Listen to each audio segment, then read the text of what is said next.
سلامونه د پښتو نیوز خبر ته په خیر راغلاست. د افغانستان ولسمشر وایي چې د سولې مرکچي پلاوی به د راتلونکي سه شنبې په ورځ وټاکل شي.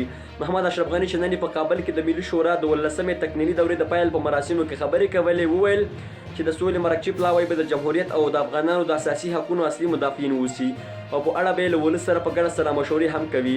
غني دا خبرې په داسې حال کې کوي چې د امریکا او طالبانو ترمنځ د شوې هوکړې پر بنسټ بین الافغاني مذاکرات باید د مارچ میاشتې پر 10مه یعنې د روانې اونۍ د سه شنبې پر ورځ پیل شوي وای. خو داسې برېښي چې دغه مذاکرات به پر ځنډ ترسره شي.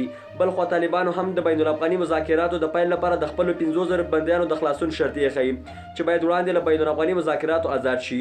خو افغان حکومت په وار دغه شرط رد کړی او ویلي دي چې د بندیانو پر موضوع به په بین الافغاني خبراتو کې بحث کیږي. خو د ټولو خبرو په جواب کې د متحده ایالاتو د بهرنیو چارو وزیر مایک پامپیو وړمه ورځ په یو ټویټ کې ویلي ول چې امریکا او طالبانو په شوې هوکړه کې د بندیانو د خلاصون مسأله یاده کړې ده او امریکا به د هوکړې ټولې شوې مادې عملي کوي. پامپیو همداراز ویلي چې دوی مخکې هم طالب بندیان خوشي کړي او اوس به هم د خلاصون لپاره د افغان حکومت سره خبرو ته کینی.